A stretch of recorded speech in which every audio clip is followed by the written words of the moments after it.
Assalamu alaikum and welcome to Mums at Work. My name is Rawa. My name is Sumayya. And today we'll be discussing cooking and meal preps. That's a good one for you, Sumayya, isn't it? It is indeed. Well, as you know from another show, that I'm actually a baker as well as my other job that I do. So it's funny you say that because my children say to me that daddy cooks and mummy bakes. So, I think we're the opposite with me and my husband. He's the baker and I'm the cook. oh, okay. So, I mean, because I'm working the two jobs and I've got so much baking to do, mashallah, that you have to be like super prepared when it comes to meals. Organization. Absolutely. Like, you want to give your children a hearty meal at the end of the day, a home cooked meal. Yeah. And, but then on the other side, we've got all these other things to do. So I think you have to be really organized and having things prepared from before, like during weekends and holidays, I will pack things in the freezer so that when when it's school days or I'm really busy evenings, I will have something which is home cooked, which has been put in the freezer, and I can easily take it out, warm it up, and it's nice and fresh again for the children to eat. Something that they are used to eating. So we eat lots of curries and rice and things like that. So something that they are used to eating, And I just think it's important that our children know that, yes, mommy might not be able to cook a fresh meal every single evening, but there is home cooked food and, food that they relate to and they feel comfort with, And how does it work in your family? Yeah, so it's a bit different in my household. I think I've learnt to not be too hard on myself when it comes to just taking freezer food out for the kids. So definitely I've got that one day a week, maybe even happens twice a week, where I rely on freezer food. And that's mainly because, like you said, you want to be able to have fresh home cooked food every day. But the one day that me and my husband are completely busy with work and we don't have the time to cook, I will definitely say to them, really sorry, today is just a pizza out of the oven, or it's, which they love, to be honest, and chicken nuggets and chips, again, they love, so I think I've got 1 or 2 days where I do rely on the freezer food. I'm not very good with doing what you said, which is cooking and then freezing food, because to be honest, when I cook, which I do cook bulk, so I try and cook enough to last us maybe 2 days. But the food gets eaten. Mashallah, growing kids. Yeah, honestly. And I've always been one that I don't know how to cook a small amount. So I don't know how to cook just for that day. I'll always cook enough for two days. But to be honest, I've noticed that since they've grown, the quantity that I'm cooking, because they're growing and they're eating more, sometimes it will finish after day one. And in my intention, in my mind, I'm thinking, great, I've cooked enough to last today and tomorrow. I don't have to worry about cooking tomorrow. But then I'll come to the kitchen, I'm like, where's the food gone? They finished it.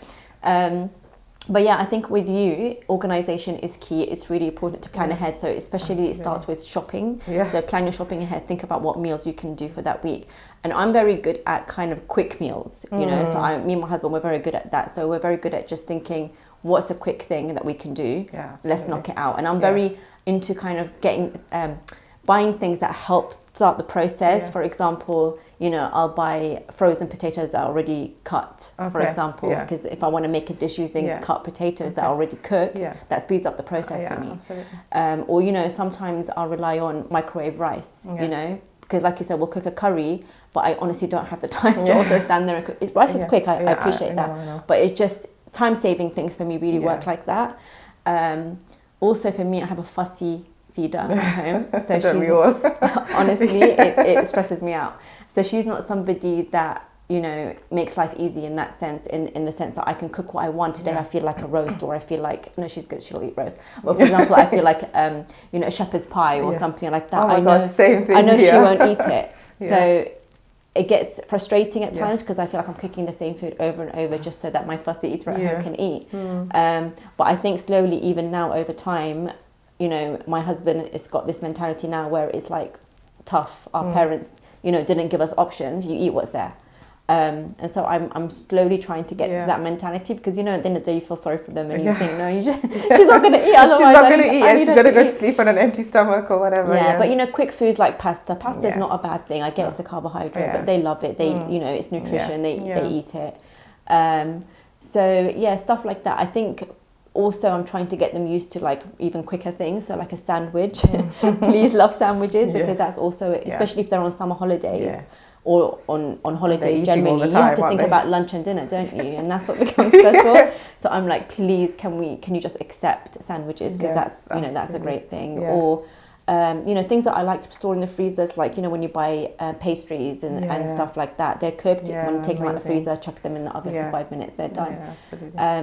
So yeah, I think for us it's still something we're getting used to, I think, but definitely planning ahead, so knowing what you're going to cook, because that also takes time. So sometimes I'm like, what do I cook, and I rely on the kids to tell me. I just say, what do you feel like? Oh, we feel like this, Mum. Great, I'm going to cook that tomorrow. That just saves time as well. It's so much easier, isn't it? But also, because I'm working, my husband's working, I do need his help. You know, I can't cook every day. It's really difficult. It's time consuming. I end up you know, being behind on my work. So I think it's really important to have a partner at home that can a day or two just you know, take these things off you. But yeah, my husband's the baker in the family, but yeah, we stopped baking. We're all on a diet.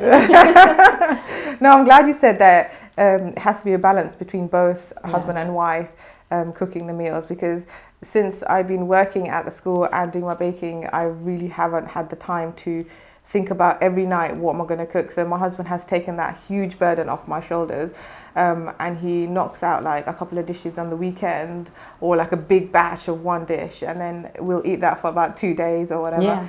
And you know, and I think that's such a massive like weight off my shoulders, that he has learned how to cook lots of different meals and a variety of, you know, veggies and protein and all the rest of it, so that we have a variety and the kids are getting all the nutrients that they need, and we're getting all the nutrients that we need. And you know, and I think he's enjoying it as well. You know, he feels proud that, you know, he can cook and you know, feed the kids in this way, and it's not always mum to do it, especially if they love it. And they really enjoy his food. I think they enjoy his food a lot more now than they enjoy mine, because my food is like really quick food, like you said, you know, it has to be quick stuff. You know, like even when I make things like baked fish, it's like the easiest fish that takes the less time to cook, and I just put a few spices and a bit of things on it and put chips in the oven, and there you go, you have like a different style of fish and chips. And you know, like how you said, like your younger one is fussy, that's the same with my younger one. She won't eat things like shepherd's pie, whereas my older one loves it. And he's growing older, so his tastes are changing and he wants to try all these new things, where she's still stuck on like plain rice and plain pasta and stuff like that, you know. It definitely does make it harder. So now we're trying to find a balance, and my husband's trying to find a balance of what they'll all like to eat, and what we can all eat together and enjoy as a family, you know, because I can't forever be making plain pasta for her. It's not going to work. But no, and it's not nutritious for her either. Absolutely no. And she's growing older and she's getting more active as well. She needs all the nutrients that she can get. So for accepting help from my husband and being and like even accepting help from my mom is like huge help. She we go to visit her every week, and she'll pack like 2-3 dishes and stuff. So either, you know, and it will, between my husband and my mom, we managed to get through the week. I'll never say no to food, Sumayya. I'll never say no to food. If I go somewhere and someone's offering me food, I'll always say I've never. And you know what? I don't think they realise how much it helps you, because mentally straight away you're like, wow, I don't have to cook. I don't have to.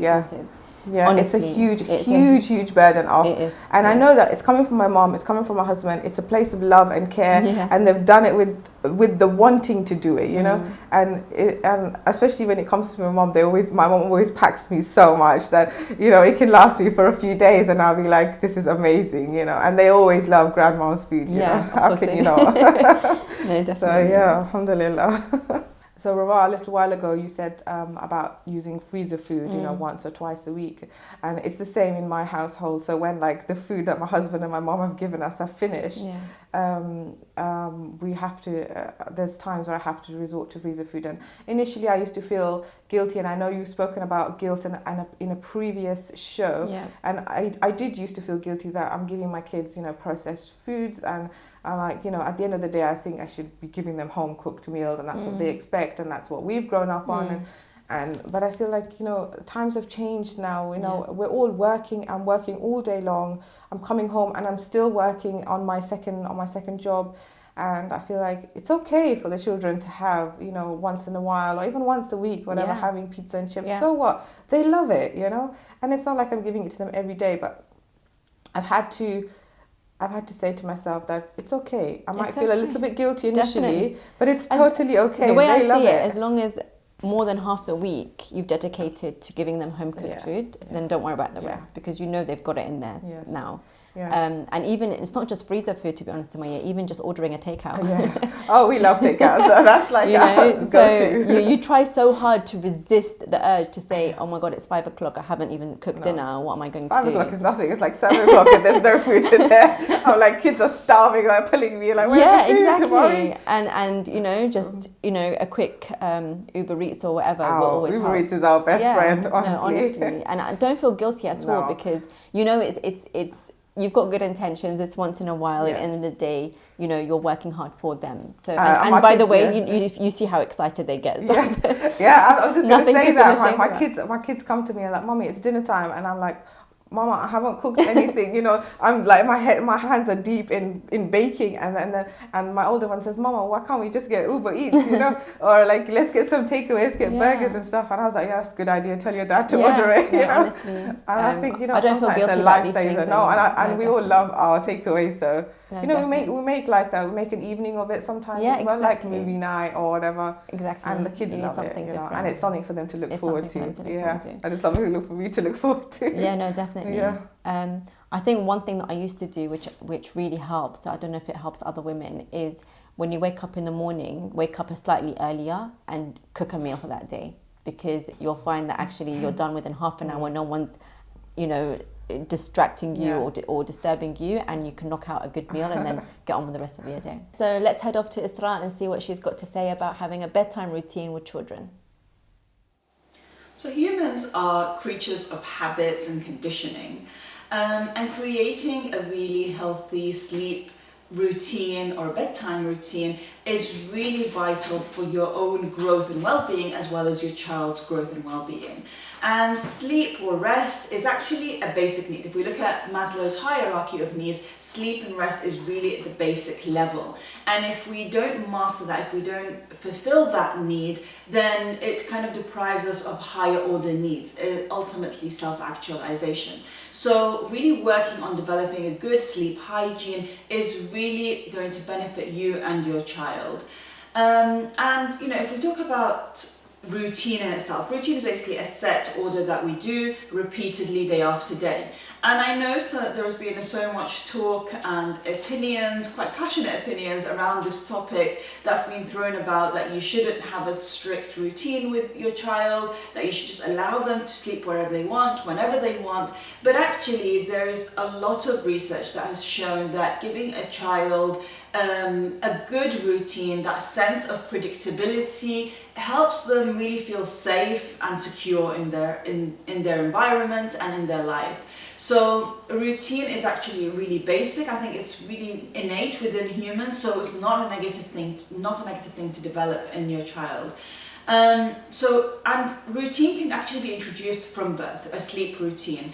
And it doesn't have to be strict, it doesn't have to be aggressive, but actually in a really loving and compassionate way. And what I mean by at birth is actually maybe going upstairs into a room at a particular time, having that warm bath, having a massage for the child, and then introducing maybe a book when you can, read them one book, the same book even repeatedly day after day. That really helps them to create a really predictable routine for their sleep. And that really helps in that process. But I also want to say that even if you've not introduced a sleep routine for your child when they're really young, it's never too late. Even if they're 1, 2 or 3 or older, you can still introduce a routine for them. And what you want to do is really begin to slow down and wind down, probably after dinner time, until it's their bedtime. Winding down by having no screen time if they are using any screens, by maybe restricting them to only one book. You play with them in a very low energy way, so that you're not kind of inducing that high energy before they sleep, because that will slow them down in falling asleep. And then exactly the same way, take them upstairs, help them have a bath, give them a massage, and then put them in this and do the whole routine in their room, the room that they will sleep in. And a lot of parents kind of do the whole routine in another room and then put the child to sleep, and the child usually refuses that, because it's not the it's not where they've taken on all the routine before they fall asleep. So it really helps to do it in the same room that the child is going to sleep in. And I think something that is probably discussed quite a lot is about sleep training and when do you feed your child and not feed them. I think somewhat this is really personal and really looking at your own child and their own needs and what they have. So if a child is ill, if the child is teething, really be flexible on how you create that rather than stick it to a specific thing that you've read in a book or online.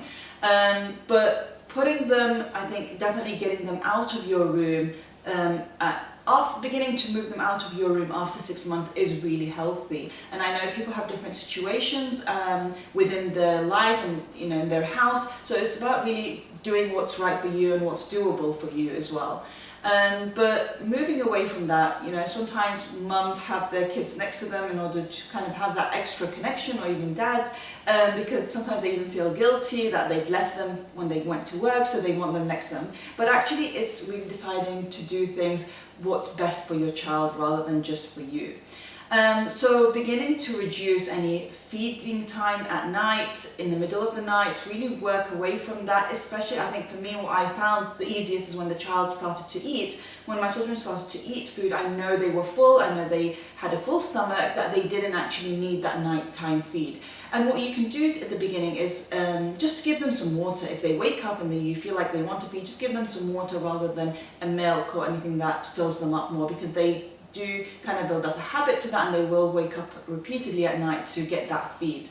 And then when it comes to sleep training, really look at introducing them to staying in their bed rather than picking them up. And whether you stay in the room, allowing them to stay in their bed even when they do wake up, being by their bedside but not responding highly to what they are saying. So avoiding a lot of eye contact with them at that stage, not talking to them much, but really reassuring them that you're here, being compassionate towards them, and then moving away from it.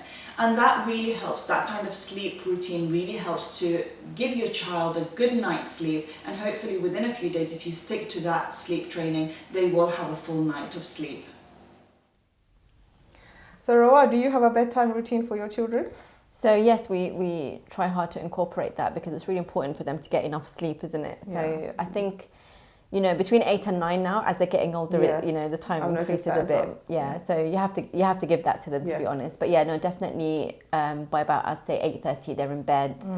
They can read a book or do something simple, and then 9 o'clock they should be asleep. Yeah. But it's important to have that in children's lives. What do you think? Yes, I agree with you there. I think we do have a bedtime routine, and I still enjoy reading a story to my children. So we have a story that we read every night, and we just continue it, and they really look forward to that. And I think it's a bonding exercise for us as well. And then after that, my older one will go and read his own things, and my younger one will just fall asleep. But I think that's really important. They like that routine of now it's bedtime, now it's time to calm down, and yes, it's wonderful. So speaking of connecting with our children, I think another nice thing that we can do with them is maybe connecting with them whilst we're cooking. So involving them with that process, teaching them about these life skills, because I think it's important for them to learn these things early on. Absolutely. And you can start with, for me personally, I'd just start with breakfast, teach them how to make their own breakfast. I think that's really important. Absolutely. But also baking. Baking is great. They love it. It's fun. They can get messy. They can they can learn a lot in terms of weighing things and measurements and stuff. But for you, I think because of your business, it's really great. Have you ever involved the children with your business? So actually my whole business started off with cooking with children and using foods from the Quran and Hadith. Oh, that's amazing. So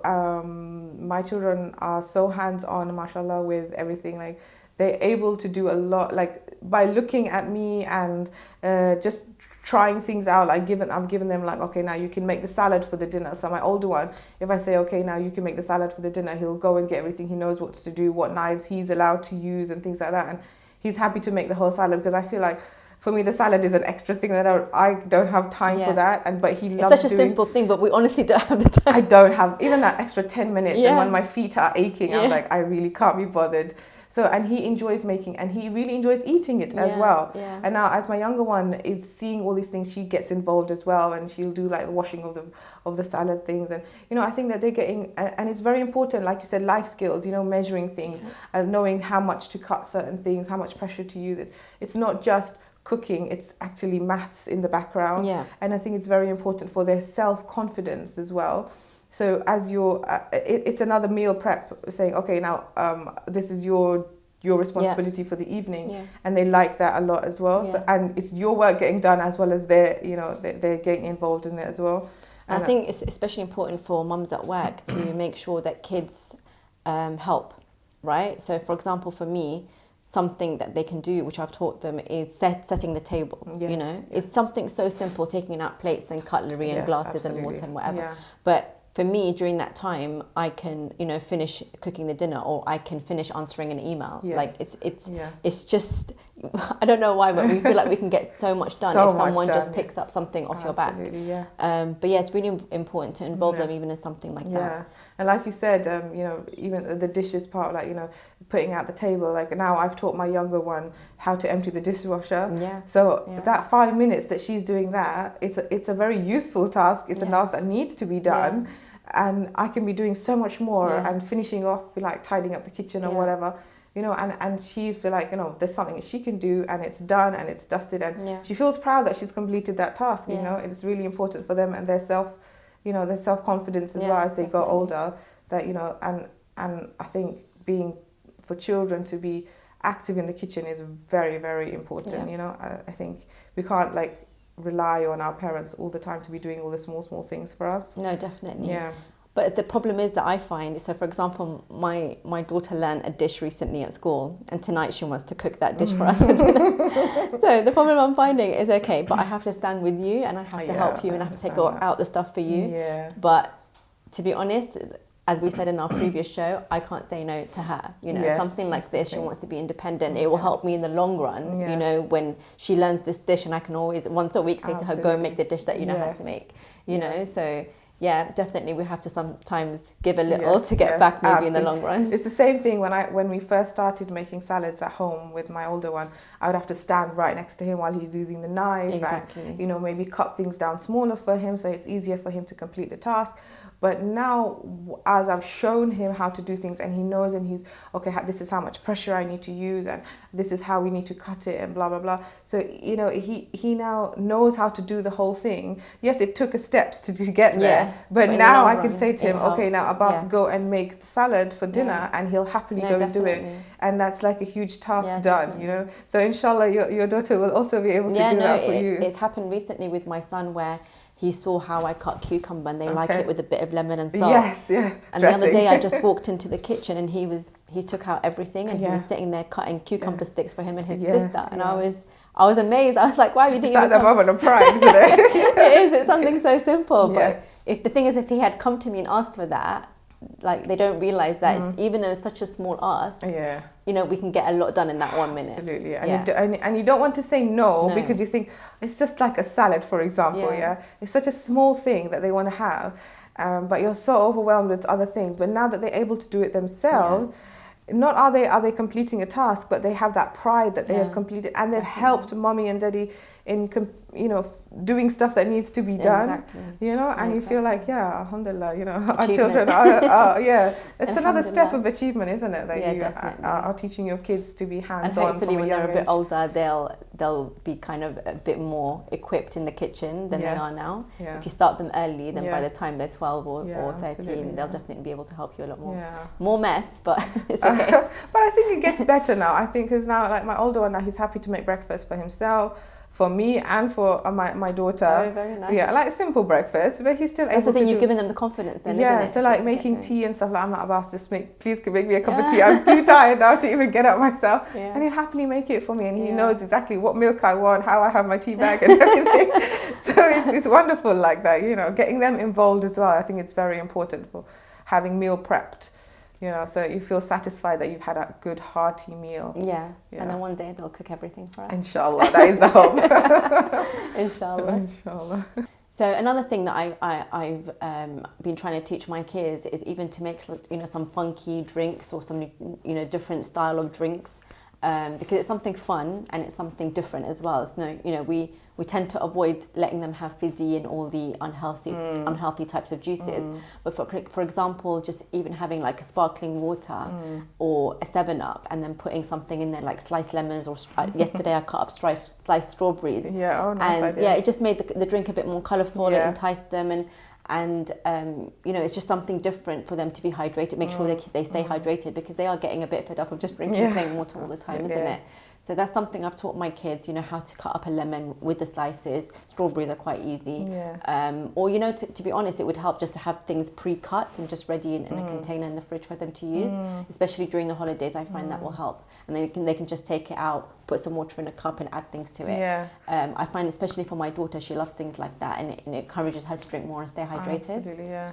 I like that idea of teaching your children to make their own drinks, because like you said, it builds their confidence and that they're able to do things for themselves. And so my second part of my job is my baking business, where I use food from the Quran and Hadith. So like yesterday we had an online class and we made a milkshake from there using milk and other things as well. So we know that milk is in Hadith and Quran. So when we use these ingredients, it not only are they able to do things for themselves and make, you know, different varieties of drinks, but they also, like, I feel like I can talk to them about, okay, these foods are in the Quran Hadith and they are used, and what are the benefits for them and all this. So we talk to them, educating them at the same time as doing something fun. And, you know, at the end of the day, they have a product that they've made themselves and they really thoroughly enjoy drinking it or eating whatever they've made. And I think then they'll always remember, okay, when we made this, we use these ingredients and for this reason.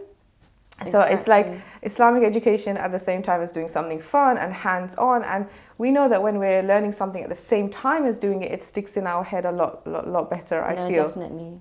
So I've done a similar thing with my kids, but I haven't brought the Islamic element into it. It's more about the nutritious side of things. Absolutely. So my daughter, the fussy eater, for example, doesn't eat much fruit and veg. But when I incorporate some of the things into a smoothie, she'll tend to, for example, eat it. But, you know, I lay out fruits and vegetables and I get them to choose what they want, and they'll put it in a blender and do it themselves. But it gets her to experiment with other flavors, and at the same time, you know, we talk about how healthy fruit is and vegetable and what kind of vitamins they have in them, and what they, you know, if they help the bones or if they help, you know, your muscles and stuff like that. So I think my way of teaching, I guess, is scientific, but I love that way of teaching them the kind of the foods from the Quran and how meaningful they are and how good they are for your body, isn't it? Those foods that are referred to in the Quran. So definitely. These foods, like you said, it's good for your bones and all the rest of it. Like, I mean, they are the same benefits that we're talking about, like food from the Quran. They are. It's the same sort of things. Like you're talking about the well-being of your body and to take importance of what you're putting into your body. You know, it's not always about like the fizzy drinks and the juices and things like that. Yes, they're fun to have, but occasionally, but you can make healthy and fun drinks at home. You know, and it's good for your body, and you know, it's something that it's an activity for them to do as well. That's how I see it. It's an activity for them to do, and it's time spent with your child as well. You know, I think it's very important like that. You know. And they can always have it for dinner as well. So that's like one thing that's prepared for dinner time as well. So, and they've prepared it. And you've helped them to do that. So, you know, it's kind of 2 in 1. You've spent time with your child and you prepared your meal at the same time. No, definitely. You know, I think that works quite nicely, because we often, so because I do all this baking and cooking and stuff, so I have to try different things at home first before I take it to my customers. And so I often say, okay, to my son Abbas, okay, let's try this today. And he loves doing cooking. He's really hands-on with it.